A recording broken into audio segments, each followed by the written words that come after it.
नमस्कार। एमपी भारत में स्वागत है आपका। मैं हूं आपके साथ कुलदीप सिंह पठानिया। खबरों की शुरुआत करते हैं इन अहम सुर्खियों के साथ। प्रदेश के गृह मंत्री नरोत्तम मिश्रा का किसान आंदोलन पर ट्वीट, कहा किसानों का धरना कोई जन आंदोलन नहीं, टुकड़े टुकड़े गैंग का है प्रयोग। कृषि कानून बिल को लेकर लगातार विरोध प्रदर्शन जारी। कांग्रेस जिला अध्यक्ष दौलत पटेल ने इंदौर की सभी विधानसभाओं में की पैदल यात्रा।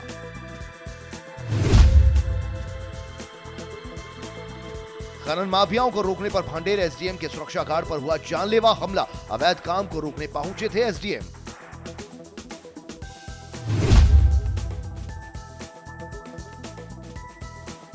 जबलपुर में केरोसिन की हो रही अवैध सप्लाई, पुलिस ने ऑटो चालक के साथ 3 आरोपियों को किया गिरफ्तार।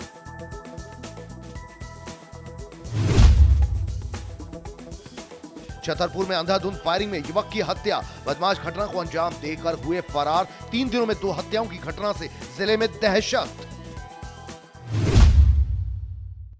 सांसद ज्योतिरादित्य सिंधिया और कांग्रेस नेता दिग्विजय सिंह के बीच आज संसद में संवाद हुआ, जिसमें दोनों नेताओं ने एक दूसरे की जमकर तारीफ की।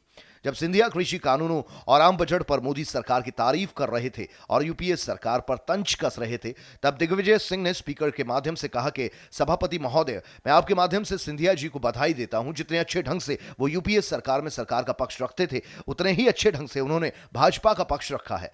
आपको बधाई हो। वाह जी महाराज, वाह वाह जी महाराज वाह। इस पर सिंधिया ने कहा, सब आपका आशीर्वाद है।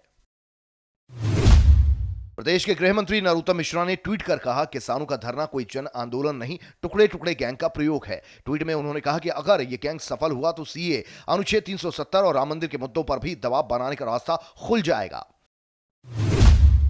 कृषि कानूनों को लेकर लगातार विरोध प्रदर्शन चल रहा है। बीते 71 दिनों से किसान अपने हक की लड़ाई लड़ रहे हैं। वहीं देपालपुर के कांग्रेस जिला अध्यक्ष दौलत पटेल भी इस प्रदर्शन का हिस्सा बन गए। उन्होंने इंदौर जिले की सभी विधानसभाओं में पैदल यात्रा कर किसान विरोधी कानूनों की जानकारी दी। साथ ही 11 दिवसीय यात्रा में पटेल ने 150 गाँव का दौरा भी किया। इस दौरे में कई युवक कांग्रेस नेता भी शामिल हुए। वहीं विधानसभा अध्यक्ष और जिला महासचिव भी इस प्रदर्शन का हिस्सा बनकर कृषि कानून बिल को वापस लेने की मांग कर रहे हैं।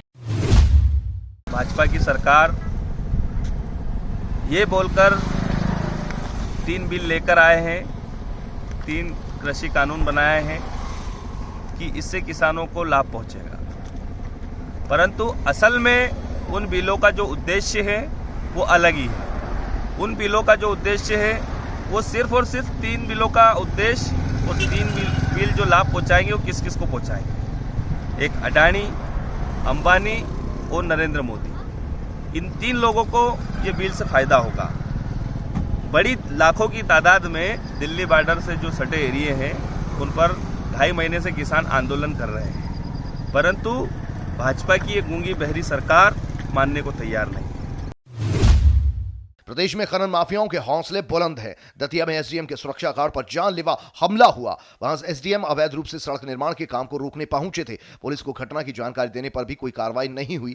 देखा जाए तो एक प्रशासनिक अधिकारी से ऐसा व्यवहार पुलिस पर सवाल खड़े करता है। जहां एक अधिकारी ही सुरक्षित नहीं तो आम जनता का क्या होगा। तो शासन अगर कोई कार्य करने के लिए किसी को सौंपता है तो उसके अनुपात में ही उसका एक बजट या लागत फिक्स होती है। क्या कार्रवाई रही सर आपकी ये जब वो ये सारी चीजें नहीं दे पाए तो मैंने वहाँ जेसीबी चल रही थी, उसको मेरे स्टाफ ने रोकने की कोशिश की तो नहीं रोकी, तो जबरदस्ती जब उस पर चढ़ के रोका और चाबी खींच ली और उसका आईडी बरामद कर ली। उसको लेकर हम जब वापस केवलारी से भांडर की तरफ आ रहे थे तो रास्ते में एक शुक्लहारी गांव पड़ता है। शुक्लहारी के बाहर आते ही एक यूपी 93 नंबर से स्कॉर्पियो गाड़ी थी जिसमें 2 लोग थे, एक ड्राइवर था उनका, वो उसका नहीं बारे में पता, लेकिन 2 लोग थे, उनका नाम मुझे पता चला बाद में, जानकारी निकाली। एक तो रमाकांत दांगी और मुकेश दांगी, दोनों सालों में एक ही निवासी हैं। दोनों ने अपनी स्कॉर्पियो का वाहन मेरी गाड़ी के रास्ते में आड़ा करके रोका और अभद्रता और उत्तेजना के साथ मेरी तरफ आते हुए बोले कि चाबी हमें यहीं चाहिए। चाबी लेने की कोशिश की। जब मेरे स्टाफ ने उनको रोकने की कोशिश की तो उनके साथ हाथापाई, मारपीट की धमकी दी, गाली गलौज की, मेरे खिलाफ भी उन्होंने अपशब्द बोले।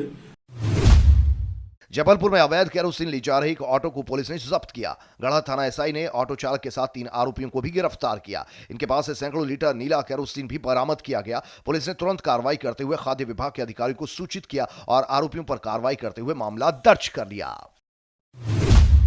छतरपुर में अंधाधुंध फायरिंग होने से हड़कंप मच गया। गोलीबारी में एक युवक की मौत भी हो गई, जबकि एक शख्स गंभीर रूप से घायल हो गया। आरोपियों ने 5 राउंड फायरिंग करके घटना को अंजाम दिया।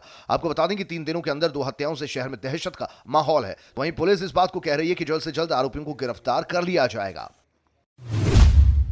फरवरी को सभी जिला मुख्यालयों पर धरना प्रदर्शन करेंगे। राजधानी में यह धरना प्रदर्शन नीलम पार्क में सुबह 10 बजे से आयोजित किया जाएगा। इसके बाद पैदल मार्च करते हुए कलेक्टर को ज्ञापन सौंपा जाएगा। चयनित अभ्यर्थी स्कूल शिक्षा राज्य मंत्री के बंगले के सामने भी धरना प्रदर्शन देंगे। प्रदेश के कई जिलों में चयनित शिक्षक इस प्रदर्शन में शामिल होंगे। आपको बता दें कि 31,000 शिक्षक पदों पर भर्ती होनी है। केंद्र सरकार ने बजट में देश के 42 शहरों में वायु प्रदूषण को खत्म करने के लिए 2217 करोड़ रुपए खर्च करने का ऐलान किया है। केंद्रीय बजट से वायु प्रदूषण खत्म करने के लिए एमपी को 150 करोड़ रुपया मिलेगा। बजट के प्रावधान के तहत भोपाल, ग्वालियर, इंदौर और जबलपुर की हवा प्रदूषण इसमें खत्म करने को मदद मिलेगी। और इसी के साथ एमपी भारत में फिलहाल के लिए इतना ही। दीजिए इजाजत। नमस्कार।